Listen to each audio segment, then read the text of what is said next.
Hi friends, welcome back to my channel Health Elegance.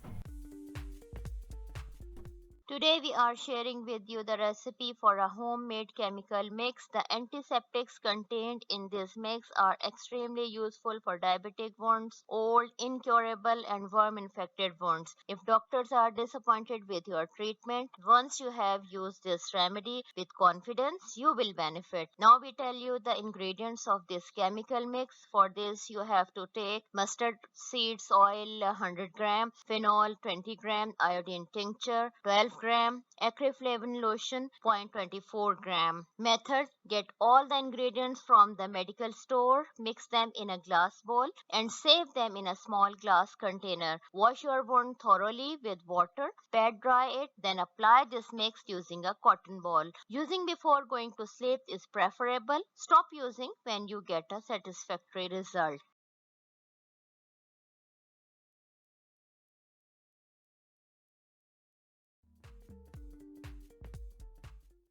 If you like this video, please share it, subscribe my channel and press the bell icon. Thanks for watching.